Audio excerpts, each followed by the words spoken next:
नमस्कार दोस्तों, मैं हूं अर्पित सिंह और आपके अपने चैनल वेदादर्शनम पर आप सभी का बहुत बहुत स्वागत है।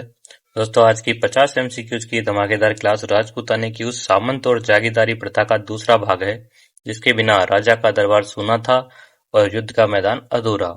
राजा तो केवल गद्दी पर बैठता था, लेकिन असली ताकत जो है वो उनके जागीरदारों की तलवार में होती थी। क्या आप जानते हैं आरपीएससी का सबसे पसंदीदा सवाल, दरबार में बैठने की वह डावी और जीवन मिसल क्या थी? जब कोई सामंत दरबार में आता था तो उसे सम्मान देने के लिए राजा अपने गद्दी से खड़ा होता था, उसे ताजिम कहते थे। लेकिन क्या आपको पता है हाथ का कुरब और बाह पसाव में क्या अंतर है? जरा सोचिए, जब कोई सामंत गद्दी पर बैठता था तो राजा उससे जो भारी भरकम कर वसूलता था उसे मेवाड़ में नजराना और जोधपुर में पेशकशी, जबकि आम भाषा में तलवार बंदाई कहा जाता था।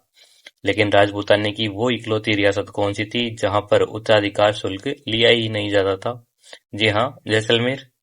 मेवाड़ के 16 और 32 उमराव हो, या मारवाड़ के राजवी और सरदार, या फिर जागीर की अनुमानित आय बताने वाली पट्टारेख और वास्तविक आय बताने वाली भरतुरेख, आज हम सामस्त व्यवस्था एवं जागीरदारी प्रथा का पूरा निचोड़ इन 50 बेहतरीन सवालों से खंगालेंगे। परीक्षाओं में यही सबसे ज्यादा कंफ्यूज करने वाले सवाल आते हैं, इसलिए क्लास में अंत तक जरूर बनी रहिएगा। चलिए शुरू करते हैं। हमारा पहला प्रश्न है, इससे पहले 50 प्रश्न जो है हम पिछली क्लास में कर चुके हैं। तो प्रश्न नंबर 51, मेवाड़ रियासत के प्रथम श्रेणी के सामंतों को क्या कहा जाता था और उनकी कुल संख्या कितनी थी? सरदार 12, राजवी 16, उमराव 16 या गोल 32? देखिए, मेवाड़ में जो महाराणा अमर सिंह द्वितीय थे उनके समय सामंतियों को 3 श्रेणियों में बांट दिया गया था। प्रथम श्रेणी के जो सामंत थे उनको उमराव कहा जाता था या 16 उमराव कहा जाता था उनको। तो इसमें जो ऑप्शन सी है, उमराव जिनकी संख्या 16 थी, ये बिल्कुल सही हो जाएगा। ठीक है, उमराव शब्द जो है इसको अच्छे से याद रखिएगा, उमराव का संबंध मेवाड़ से है। अगला प्रश्न, प्रश्न नंबर 52, मारवाड़ में राजवी श्रेणी के सामंतों के अधिकार के संदर्भ में कौन सा कथन सत्य है? वे मारवाड़ के वंशज नहीं बल्कि अन्य कुलों के राजपूत थे। ये राजा के निकट संबंधी 3 पीढ़ी तक थे और रेख व हुक्मनामा से मुक्त थे। इनका मुख्य कार्य केवल प्रशासनिक लेखा जोखा रखना था। ये केवल युद्ध के समय सेना का नेतृत्व करते थे। देखिए, जो मारवाड़ है वहां पर राजवी जो है वो सबसे विशेषाधिकार प्राप्त वर्ग था और इसमें जो राजा के संबंधी होते थे, निकटतम संबंधी, वही होते थे।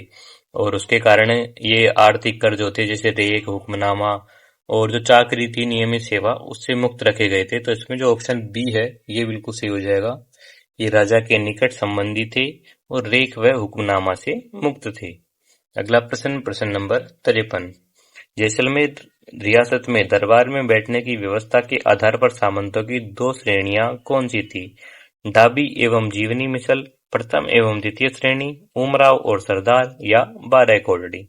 देखिए, जैसलमेर में जो भाटी रावल हर्राज है उनके समय दरबार में 2 कतारें, जिनको मिसल कहा जाता था, वो तय की गई थी। एक डाबी और एक जीवनी। डाबी का मतलब बाईं ओर और जीवनी का मतलब दाईं ओर। ये प्रश्न हमने पिछली क्लास में भी किया है। तो इसमें जो ऑप्शन ए है ये बिल्कुल सही हो जाएगा, डाबी एवं जीवनी मिसल। ठीक है, मिसल शब्द का अर्थ कतार है, ध्यान रखिएगा। अगला प्रश्न, प्रश्न नंबर 54, जयपुर आमेर की 12 कोटी व्यवस्था का मुख्य आधार क्या था? विदेशी आक्रमण से सुरक्षा, प्रशासनिक विकेंद्रीकरण, व्यापारिक करों की वसूली, या पृथ्वी सिंह के 12 पुत्रों हेतु जागीरों का विभाजन? देखिए, जो महाराजा पृथ्वी सिंह है इन्होंने अपने 12 पुत्रों को स्थायी जागीरें प्रदान करने के लिए जो 12 कोटी व्यवस्था है वो लागू की थी। तो इसमें जो ऑप्शन डी है ये बिल्कुल सही हो जाएगा, पृथ्वी सिंह के 12 पुत्रों हेतु जागीरों का विभाजन। अगला प्रश्न, प्रश्न नंबर 55, सूची 1 रियासत को सूची 2 श्रेणी से सुमेलित कीजिए। देखिए, जो मेवाड़ है, इस मेवाड़ का जो संबंध है वो उमराव से है। मेवाड़ में उमराव होते थे और मारवाड़ जो है वहां पर राजवी, सरदार या गणायत होते थे। जयपुर में जो है 12 कोटी व्यवस्था थी और डाबी जो है वहां पर जीवनी, डाबी और जीवनी मिसल जैसलमेर में होती थी। तो इस तरह से यहाँ पे 2, 1, 4, 3 ये क्रम जो है वो ऑप्शन सी में है। तो ऑप्शन सी जो है वो बिल्कुल सत्य हो जाएगा। ठीक है, राजवी और उमराव जो है उसको अच्छे से याद रखिएगा क्योंकि सबसे इंपॉर्टेंट वर्ड्स है। अगला प्रश्न, प्रश्न नंबर 56, मारवाड़ में गणायत शब्द का प्रयोग किसके लिए किया जाता था? राजा के सगे भाई बंधुओं के लिए, अन्य राजपूत कुलों के सामंतों के लिए जो मारवाड़ में बसे थे, उन सामंतों के लिए जिन्हें दंड स्वरूप जागीर से बेदखल किया गया हो, या दरबार के नर्तक और गायकों के लिए। देखिए, मारवाड़ के जो शासक थे वो राठौड़ वंश के थे। जो सामंत के अन्य कुल थे, जैसे भाटी, चौहान, सिसोदिया और कछवा, वो यहाँ पर आकर बसे और जागीरें उनको प्रदान की गई, तो उनको जो है वो गणायत कहा जाता था। तो इसमें जो ऑप्शन बी है ये बिल्कुल सही होगा, अन्य राजपूत कुलों के सामंतों के लिए जो मारवाड़ में बसे थे। ठीक है। अगला प्रश्न, प्रश्न नंबर 57। मेवाड़ के प्रथम श्रेणी के सामंतों 16 उमराव के संदर्भ में सलुम्बर के ठिकाने का क्या महत्व था? यह सबसे कम आय वाला ठिकाना था। यहाँ के सामंत को उमराव की श्रेणी में नहीं रखा जाता था। सलुम्बर का सामंत मेवाड़ का अग्रणी प्रमुख सामंत बनाया जाता था, या यहाँ के सामंत केवल धार्मिक कार्यों के लिए उत्तरदायी थे। देखिए, मेवाड़ के जो 16 उमराव थे उनमें जो सलुम्बर का ठिकाना था वो सर्वाधिक महत्वपूर्ण माना जाता है। सलुम्बर का जो सामंत था वो महाराणा की अनुपस्थिति में राजधानी का रक्षक और राज्याभिषेक का मुख्य कर्ता धर्ता होता था। तो इसमें जो ऑप्शन ए है ये बिल्कुल सही हो जाएगा। ऑप्शन सी जो है वो बिल्कुल सत्य हो जाएगा। सलुम्बर का सामंत मेवाड़ का अग्रणी प्रमुख सामंत बनाया जाता था। ठीक है। अगला प्रश्न, प्रश्न नंबर 58। जैसलमेर रियासत की सामंती व्यवस्था की सबसे अनूठी विशेषता क्या थी? यहाँ सामंतों को कोई भूमि नहीं दी जाती थी। यहाँ सामंतों से युद्ध के समय सेना नहीं ली जाती थी। यहाँ सामंतों से रेख और चाकरी का कोई हिसाब नहीं रखा जाता था। यहाँ उत्तराधिकार शुल्क, हुक्मनामा, तलवार बंधाई का पूर्ण अभाव था। देखिए, राजस्थान की अन्य सभी रियासतें थी, वहां पर जब नया जागीरदार बनता था तो कर देना पड़ता था, लेकिन जैसलमेर एकमात्र ऐसी रियासत थी जहां पर कोई उत्तराधिकार शुल्क नहीं लिया जाता था। तो इसमें जो ऑप्शन डी है ये बिल्कुल सही हो जाएगा, यहाँ उत्तराधिकार शुल्क का पूर्ण अभाव था। अगला प्रश्न, प्रश्न नंबर 59। कोटा राज्य में सामंतों के वर्गीकरण की प्रमुख श्रेणियां कौन सी थी?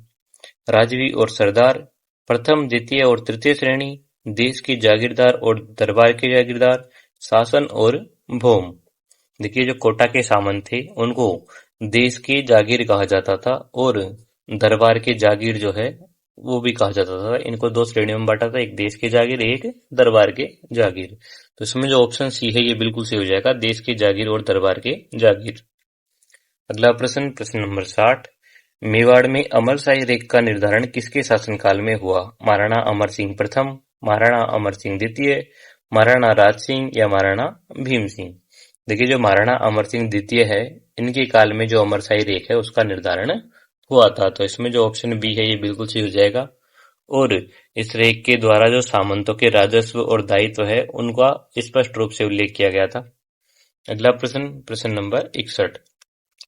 मारवाड़ में मुत्सद्दी सामंतों की भूमिका क्या थी? वे मुख्य रूप से प्रशासनिक अधिकारी वर्ग थे जिन्हें सेवा के बदले जागीरें मिली थी। ये केवल युद्ध के अग्रिम मोर्चे पर लड़ने वाले सैनिक थे, ये राजा के आध्यात्मिक गुरु थे, या ये अन्य राज्यों के राजदूत थे?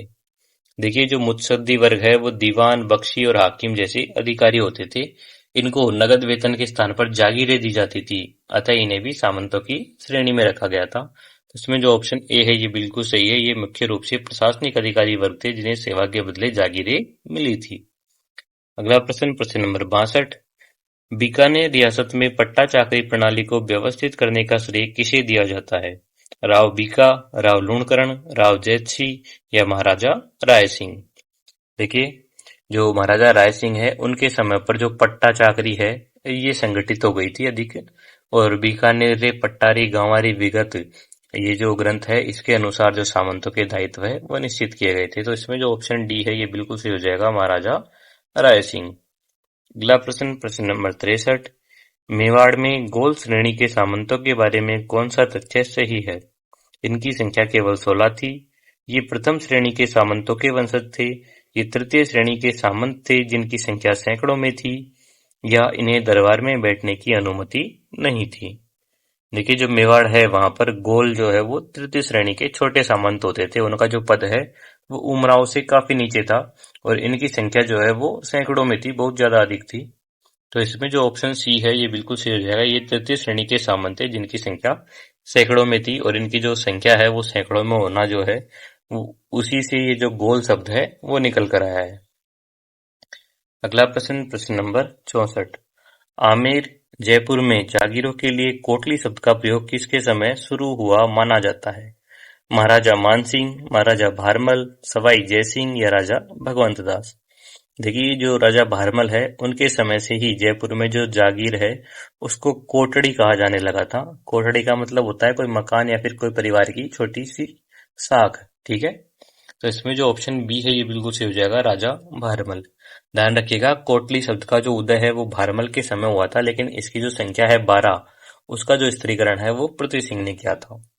अगला प्रश्न, प्रश्न नंबर 65। मारवाड़ में सरदार श्रेणी के सामंतों का राज परिवार से क्या संबंध था? ये राजा के वंशज थे, लेकिन 3 पीढ़ी के बाहर के थे। ये राजा के सगे भाई थे, ये राजा के ससुराल पक्ष के लोग थे, या ये गैर राजपूत सामंत थे। देखिए, मारवाड़ में सरदार जो है वो वे राठौड़ सामंत थे जो राज परिवार से संबंधित होते थे, और जो राजवी है अर्थात 3 पीढ़ी उनके दायरे से बाहर थे ये। तो इसमें जो ऑप्शन ए है ये बिल्कुल सही हो जाएगा, ये राजा के वंशज थे लेकिन 3 पीढ़ी से बाहर के थे। ठीक है, राजवी और सरदार दोनों का अंतर ध्यान रखिएगा।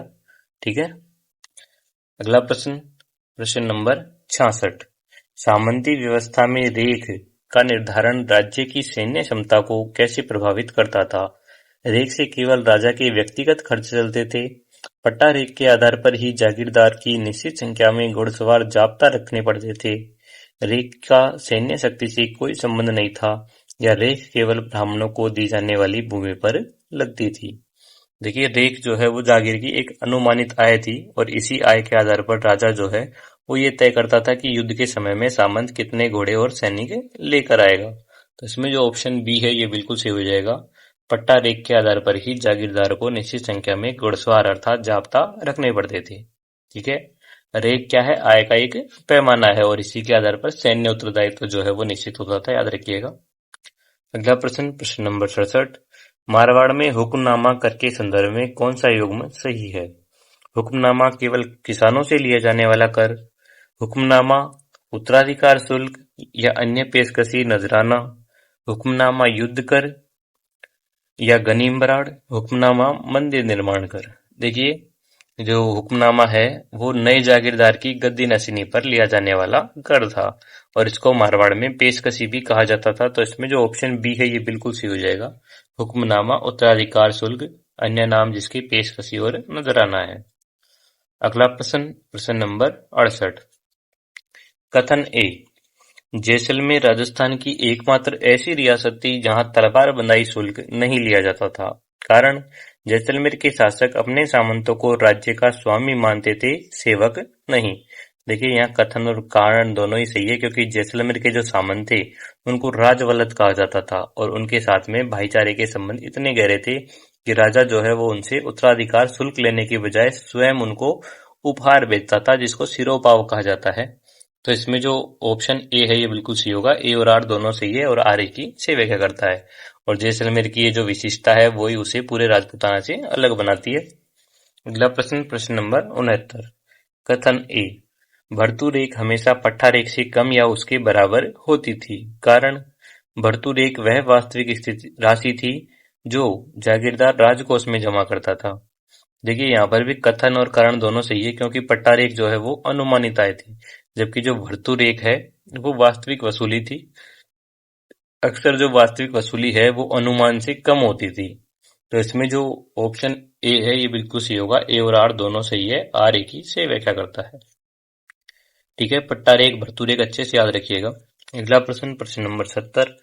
कथन ए। 1818 की संधियों के बाद राजस्थान में सामंतों की शक्ति में भारी गिरावट आई। कारण आर, अंग्रेजों ने सामंतों की बजाय राजाओं की सर्वोच्चता प्रदान की और उनके सैन्य दायित्वों को समाप्त कर दिया था। देखिए, यहाँ पर भी कथन और कारण दोनों बिल्कुल सही है, और व्याख्या जो है वो भी सही है, क्योंकि जो ब्रिटिश संरक्षण है वो मिलने के बाद में जो राजा थे उन्होंने अपनी सुरक्षा के लिए जो सामंतों की सेना थी उसकी आवश्यकता नहीं रही थी, जिससे जो सामंतों का महत्व है वो कम हो गया था, और अपने आप ही इनका प्रभाव जो है वो समाप्त हो गया था। तो इसमें जो ऑप्शन ए है ये बिल्कुल सही होगा, ए और आर दोनों सही है, आर ए की से व्याख्या करता है। अगला प्रश्न, प्रश्न नंबर 71। पट्टा रेख के संदर्भ में निम्नलिखित कथनों पर विचार कीजिए। यह जागीर के पट्टे में लिखी गई अनुमानित वार्षिक आय थी। इसके आधार पर ही सामंत की श्रेणी और दरबार में उसका स्थान तय होता था। देखिए इसमें जो सही विकल्प है वो देखना है हमें। देखिए पट्टा रेख जो है वो ही वह आधार था जिससे पता चलता था कि सामंत कितना बड़ा है और उसको दरबार में कितनी ताजीम मिलेगी। तो इसमें जो ऑप्शन सी है ये बिल्कुल सही हो जाएगा। एक और दो दोनों ही बिल्कुल सही है।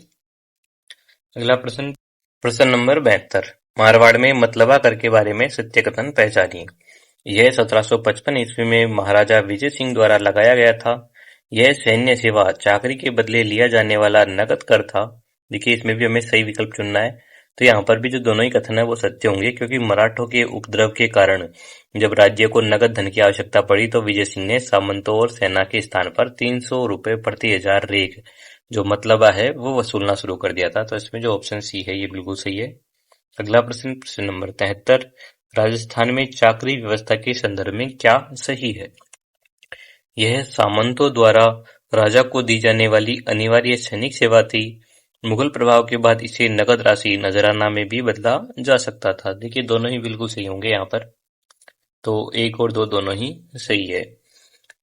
प्रारंभ में जो चाकरी है वो केवल सैनिक सेवा थी, लेकिन धीरे धीरे जो चाकरी का रूप है वो बदल गया और इसको घोड़ा रेख या मतलबा जैसे जो कर थे उनमें परिवर्तित कर दिया गया। ठीक है। अगला प्रश्न, प्रश्न नंबर 74, मारवाड़ में मूंड कटाई जागीर का उद्देश्य क्या था? प्रशासनिक भ्रष्टाचार को रोकना, युद्ध में वीरगति प्राप्त करने वाले परिवार के निर्वाह हेतु, नए गांवों को बसाने के लिए या धार्मिक उत्सवों के आयोजन हेतु। देखिए जब कोई सामंत या सैनिक युद्ध में बलिदान देता था तो उसका जो परिवार था उसको दी जाने वाली जो जागीर थी वो मूंड कटाई कहलाती थी। मूंड कटाई का मतलब है सिर का बलिदान, सिर कटाना। ठीक है। तो इसमें जो ऑप्शन बी है ये बिल्कुल सही होगा, युद्ध में वीर गति प्राप्त करने वाले परिवार के निर्वाह हेतु। अगला प्रश्न, प्रश्न नंबर 75, मारवाड़ में कैद खालसा की स्थिति कब उत्पन्न होती थी? जब सामंत राजा के विरुद्ध विद्रोह कर देता था, जब सामंत निसंतान मर जाता था, जब नया उत्तराधिकारी उत्तराधिकार शुल्क देने में असमर्थ होता था, या जब सामंत दरबार में उपस्थित नहीं होता था। देखिए यदि नया जागीरदार जो है वो उत्तराधिकार शुल्क जमा नहीं करता था तो उस राज्य की जो जागीर है वो जब्त हो जाती थी, खालसा हो जाती थी। इसी प्रक्रिया को कैद खालसा कहा जाता था। तो इसमें जो ऑप्शन सी है ये बिल्कुल सी होगा, जब नया उत्तराधिकारी शुल्क देने में असमर्थ होता था।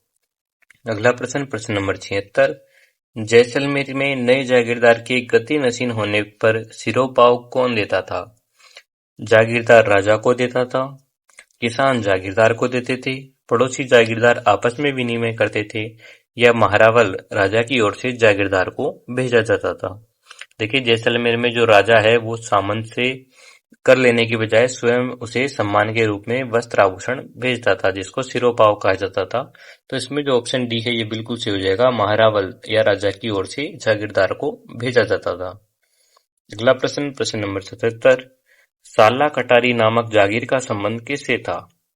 वैवाहिक संबंधों के आधार पर प्राप्त भूमि, तलवार बनाने वाले कारीगरों को दी गई भूमि, ब्राह्मणों को दान में दी गई भूमि, या युद्ध में घायल सैनिकों को दी गई भूमि। देखिए जो मारवाड़ में वैवाहिक संबंध थे उसके कारण जो जागीरें हैं वो दी जाती थी, उसको स्थानीय भाषा में साला कटारी कहा जाता था। ठीक है। ये जो जागीरें हैं वो किसको दी जाती थी? ससुराल पक्ष को दी जाती थी, जिसको साला कटारी कहते थे। ठीक है, याद रखिएगा। तो इसमें जो ऑप्शन ए है ये बिल्कुल सही होगा, वैवाहिक संबंधों के आधार पर प्राप्त भूमि। अगला प्रश्न, प्रश्न नंबर 78, बीकानेर रियासत में हबूब शब्द का क्या अर्थ है? एक प्रकार का सैनिक दस्ता, प्रजा से वसूले जाने वाले विविध कर, धुआं, भांच, रखवाली आदि, जागीरदार का व्यक्तिगत अंगरक्षक, या फसल की एक विशेष किस्म। देखिए बीकानेर में जो पट्टाया तय होता था जागीरदार, उसके द्वारा प्रजा को जो छोटे मोटे विविध कर वसूले जाते थे उनको सामूहिक रूप से हबूब कहा जाता था। ठीक है, हबूब का मतलब विविध लाग बाग। तो इसमें जो ऑप्शन बी है ये बिल्कुल सही हो जाएगा। अगला प्रश्न, प्रश्न नंबर 79, चंवरी कर सामंती शोषण का प्रतीक था, यह क्या था? फसल की कटाई पर लगने वाला कर, सामंत के महल के निर्माण हेतु कर, जागीरदार द्वारा अपनी बेटी के विवाह पर जनता से ली जाने वाली राशि, या नए कुएं खोदने पर लगने वाला कर। देखिए जो बिचौलिया जैसे ठिकाने जो है वहां पर जब जागीरदार अपनी पुत्री का विवाह करता था तो उसका जो खर्च है वो जनता से चंवरी कर के रूप में वसूलते थे। तो इसमें जो ऑप्शन सी है ये बिल्कुल सही होगा, जागीरदार द्वारा अपनी बेटी के विवाह पर जनता से ली जाने वाली राशि। अगला प्रश्न, प्रश्न नंबर 80, मारवाड़ में घोड़ा रेख कर की दर महाराजा सूरत सिंह ने कितनी निर्धारित की थी? 50 रुपए प्रति सवार, 25 रुपए प्रति सवार, 500 रुपए प्रति सवार या 100 रुपए प्रति सवार। देखिए 1794 में जब महाराजा सूरत सिंह जो है उन्होंने जो जाब्ता सवार होते थे उनके स्थान पर 100 रुपए प्रति सवार की जो दर है उसके नाम से घोड़ा रेख नामक जो कर है वो लेना प्रारंभ कर दिया था। तो इसमें जो ऑप्शन डी है ये बिल्कुल सही हो जाएगा, 100 रुपए प्रति सवार। अगला प्रश्न, प्रश्न नंबर 81, मारवाड़ के सामंतों को दिए जाने वाले विशेष सम्मान को क्या कहा जाता था? कुरब, मिसल, पट्टा या रेख। देखिए जो कुरब है वो वह सम्मान था जो महाराजा द्वारा सामंत को दरबार में दिया जाता था। तो इसमें जो ऑप्शन ए है ये बिल्कुल सही हो जाएगा, कुरब। अगला प्रश्न, प्रश्न नंबर 82, दोहरी ताजिम सम्मान का अर्थ क्या था? जब सामंत को 2 जागीरें दी जाए, जब राजा सामंत के आगमन पर और विदाई दोनों के समय खड़ा होकर सम्मान दे, जब सामंत राजा को 2 बार नमन करे, जब सामंत को 2 घोड़ों का उपहार मिले। देखिए जो दोहरी ताजिम है इससे जो सामंत के पद की गरिमा है उसका सार्वजनिक प्रमाणीकरण होता था। जब राजा सामंत के आने और जाने दोनों के समय खड़ा होता था तो ये उनके बीच की जो मनोवैज्ञानिक और कबीलाई बंधन था उसको दर्शाता था। तो इसमें जो ऑप्शन बी है ये बिल्कुल सही हो जाएगा। अगला प्रश्न, प्रश्न नंबर 83, मारवाड़ के दरबार में बाहा पसाव की प्रक्रिया में राजा सामंत के प्रति क्या भाव प्रकट करता था? उसे युद्ध के लिए ललकारना, उसे दरबार से बाहर निकालना, सामंत के कंधे या अचकन को स्पर्श कर स्नेह प्रकट करना या सामंत को दंडित करना। देखिए जो बाहा पसाव है उसमें सामंत जो है वो राजा के घुटने छूता था और राजा उसके कंधों पर हाथ रखकर उसे आशीर्वाद स्वरूप स्नेह प्रदान करता था। तो इसमें जो ऑप्शन सी है ये बिल्कुल सही हो जाएगा, सामंत के कंधे या अचकन को स्पर्श कर स्नेह प्रकट करना। अगला प्रश्न, प्रश्न नंबर 84, सामंती व्यवस्था में हाथी सिरोपाव किसे प्रदान किया जाता था? केवल राजा के रसोइयों को, केवल विदेशी व्यापारियों को, प्रथम श्रेणी के उन सामंतों को जिन्हें सर्वोच्च सम्मान प्राप्त था या सभी सैनिकों को? देखिए हाथी सिरोपाव जो है वो सबसे बड़ा राजकीय सम्मान था उस समय, जिसमें हाथी की सवारी और कीमती वस्त्र दिए जाते थे। तो इसमें जो ऑप्शन सी है ये बिल्कुल सही हो जाएगा। ये जो है वो प्रथम श्रेणी के उन सामंतों को दिया जाता था जिनको सर्वोच्च सम्मान प्राप्त था। अगला प्रश्न, प्रश्न नंबर 85, मिसल व्यवस्था का संबंध दरबारी शिष्टाचार के किस पहलू से है? दरबार में सामंतों के बैठने का निश्चित स्थान, सामंतों के भोजन का समय, या युद्ध में घोड़ों की दौड़ अथवा राजस्व वसूलने की डायरी। देखिए दरबार में जो सामंतों के बैठने की कतार या श्रेणी थी उसको मिसल कहा जाता था। तो इसमें जो ऑप्शन ए है ये बिल्कुल सही हो जाएगा, दरबार में सामंतों के बैठने का निश्चित स्थान। और मिसल में जो स्थान होता है, स्थान का जो परिवर्तन होता है वो सामंतों के पतन और उत्थान का संकेत भी माना जाता था। अगला प्रश्न, प्रश्न नंबर 86, हाथ कुरब सम्मान में महाराजा और सामंत के बीच क्या शारीरिक क्रिया होती थी? महाराजा सामंत का हाथ पकड़कर उसे अपनी छाती से लगाते थे, सामंत राजा के हाथ को चूमता था, महाराजा सामंत को अंगूठी पहनाते थे, या दोनों एक दूसरे से हाथ मिलाते थे। देखिए हाथ कुरब जो है वो एक सम्मान देने का तरीका था जिसमें जो महाराजा है वो सामंत के हाथ को अपनी हृदय पर रखकर जो अपनापन है वो दिखाते थे। तो इसमें जो ऑप्शन ए है ये बिल्कुल सही हो जाएगा, महाराजा सामंत का हाथ पकड़कर उसे अपनी छाती से लगाते थे। अगला प्रश्न, प्रश्न नंबर 87, खास रुका प्राप्त होने सामंत के लिए गर्व की बात क्यों थी? क्योंकि ये एक स्वर्ण मुद्रा थी, क्योंकि यह सामंत की सजा का आदेश था, क्योंकि यह महाराजा द्वारा स्वयं के हाथ से लिखा गया विशेष सम्मान सूचक पत्र था, क्योंकि इससे सामंत को विदेश जाने की अनुमति मिलती थी। देखिए खास रुका जो है वो महाराजा की ओर से सामंत को भेजा गया एक व्यक्तिगत संदेश होता था जो विशेष अवसरों पर या वीरता, जब सामंत वीरता दिखाता था उस अवसर पर दिया जाता था।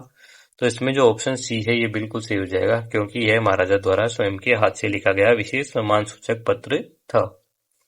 अगला प्रश्न, प्रश्न नंबर 88, मारवाड़ में दाई मिसल और बाई मिसल के सीरत प्रमुख कौन से सामंत होते थे? बीकानेर और जैसलमेर के शासक, पोखरण के सामंत और रिया के मेड़तिया, आवा के चंपावत और रिया के मेड़तिया, सलूम्बर और देलवाड़ा के सामंत।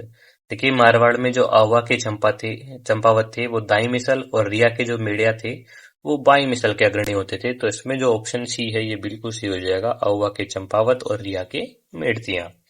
ठीक है, अगला प्रश्न, प्रश्न नंबर 89। हाथी सिरोपाव प्राप्त सामंत को विवाह के अवसर पर राज्य से कितनी नगद राशि देने की परंपरा थी?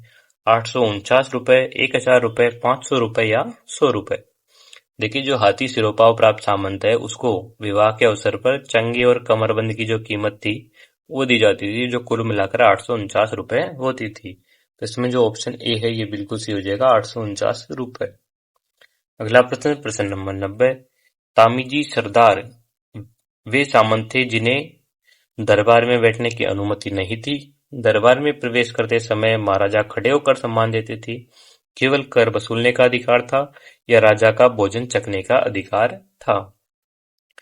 देखिए जिन्हें ताजिम प्राप्त था वे ताजिमी सरदार कहलाते थे, और ये जो ताजिम है वो खड़े होने का एक सम्मान था। तो इसमें जो ऑप्शन बी है ये बिल्कुल सही हो जाएगा, दरबार में प्रवेश करते समय महाराजा खड़े होकर सम्मान देते थे।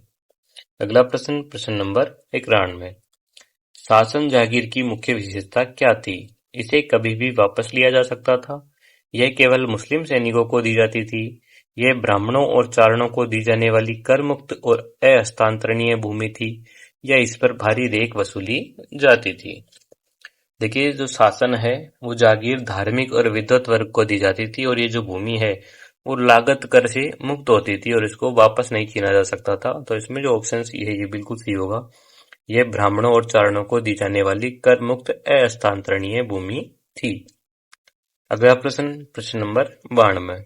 तनख्वाह जागीर और शासन जागीर में मुख्य अंतर क्या था? तनख्वाह जागीर सेवा के बदले वेतन स्वरूप दी जाती थी, जबकि शासन धार्मिक दान था। तनख्वाह जागीर पर कोई कर नहीं लगता था। शासन जागीर केवल सैनिकों को दी जाती थी, या दोनों में कोई अंतर नहीं था? देखिए जो तनख्वाह जागीर है वो तो सेवा के बदले दी जाती थी और अस्थायी हो सकती थी, लेकिन इसके विपरीत जो शासन जागीर है वो केवल धार्मिक कार्य के लिए, पुण्य के लिए दी जाती थी, जिसको वापस भी नहीं लिया जाता था। तो इसमें जो ऑप्शन ए है ये बिल्कुल सही हो जाएगा, तनख्वाह जागीर की सेवा के बदले और शासन जो है वो धार्मिक दान। अगला प्रश्न, प्रश्न नंबर 93। भूमिया जागीरदारों का प्राथमिक कर्तव्य क्या था? राजा के लिए कर वसूली करना, सीमांत क्षेत्रों की सुरक्षा और गांव की चौकीदारी करना, मंदिरों में पूजा अर्चना करना, या राजा का व्यक्तिगत सचिव बनना? देखिए जो भूमिया बाब होते थे, भूमिया वे स्वतंत्र भूमि के स्वामी होते थे जिनको भूमि की रक्षा में उन्होंने रक्त बहाया था, और जो गांव की सुरक्षा और व्यवस्था है वो उनका मुख्य कार्य था। तो इसमें जो ऑप्शन बी है ये बिल्कुल सही हो जाएगा, सीमांत क्षेत्रों की सुरक्षा और गांव की चौकीदारी करना। अगला प्रश्न, प्रश्न नंबर 94। अल्लू फाती जागीर का संबंध राज परिवार के किस वर्ग से था? युवराजों के सैन्य प्रशिक्षण से, राजमाता के दान पुण्य से, विदेशी शत्रुओं के दमन से, या राज परिवार की स्त्रियों के निजी खर्च या जेब खर्च से?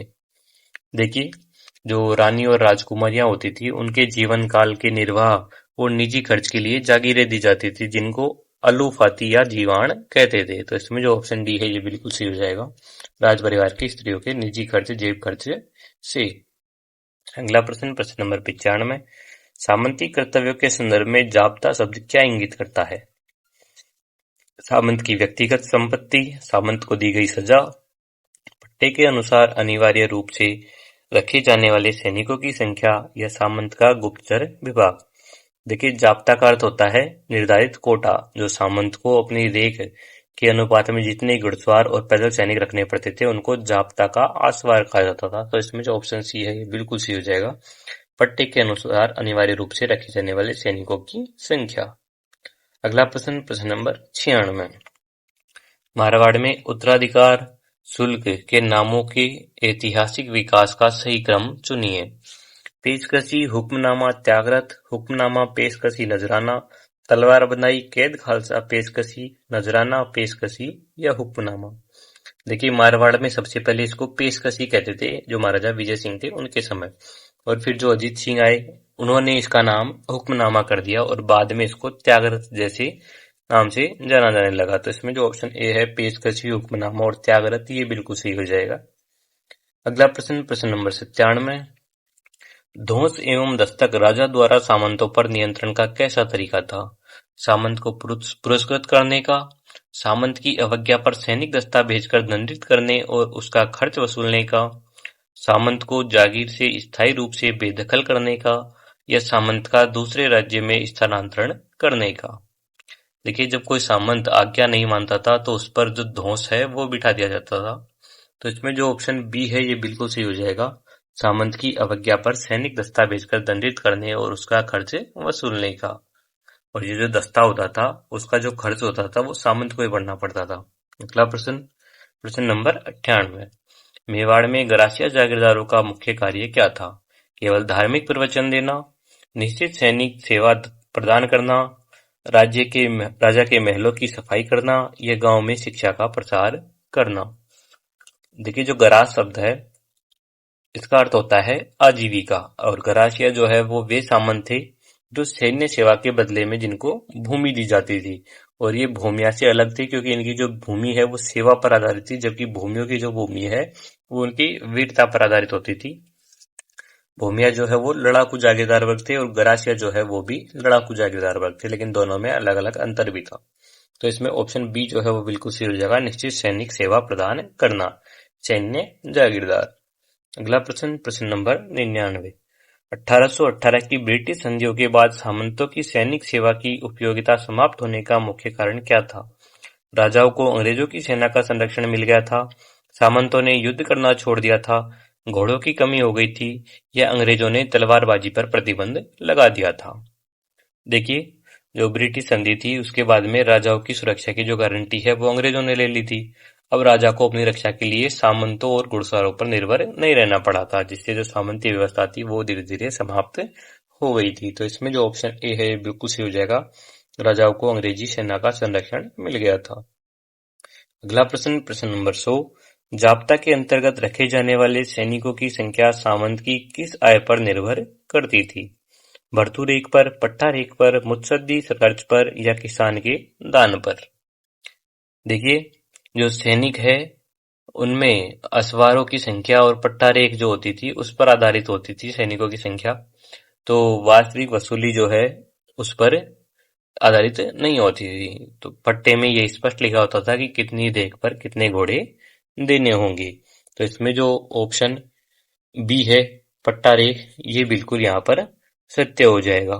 ठीक है, तो साथियों ये थी हमारी सामंत व्यवस्था और जागीरदारी प्रथा के उन 50 प्रश्नों का हल जो परीक्षा में हमको सीधे देखने को मिल सकते हैं। याद रखिएगा, रेख केवल पैसा नहीं बल्कि सैन्य शक्ति का पैमाना थी। पट्टा रेख अनुमानित है, भर्तु रेख वास्तविक। उसके अलावा ताजिम का मतलब खड़े होना है, और कुरब जो है वो एक सम्मान की श्रेणी थी। इनका जो अंतर है वो कभी मत भूलना। और दोहरी ताजिम जो है वो सर्वोच्च सम्मान था, जो आने पर भी और जाने पर भी दिया जाता था। और जैसलमेर में तलवार बंधाई नहीं थी, अर्थात हुक्मनामा नहीं था, वहां पर राजा जो है वो खुद सिरोपाव भेजता था। ठीक है, अगला देखिए, अब इस तरह से ये जो प्रश्न है वो आपके कई सारे कॉन्सेप्ट क्लियर कर दिए होंगे इन्होंने। अब अगली क्लास में हम जो मराठे हैं उनका राजस्थान में किस प्रकार आगमन हुआ उससे संबंधित जो क्लास है वो पढ़ेंगे। राजस्थान में जो मराठों का प्रसार और प्रभाव है उससे संबंधित प्रश्न हल करेंगे। तो क्या आप उस क्लास के लिए तैयार हैं? मुझे कमेंट्स में जरूर बताइएगा। और आज का वीडियो अच्छा लगा हो तो लाइक करें, अपने दोस्तों के साथ शेयर करें, अपने चैनल वेदादर्शनम को सब्सक्राइब करना बिल्कुल न भूलिए। मिलते हैं नेक्स्ट क्लास में मराठों के इतिहास के साथ। तब तक के लिए जय हिंद, धन्यवाद।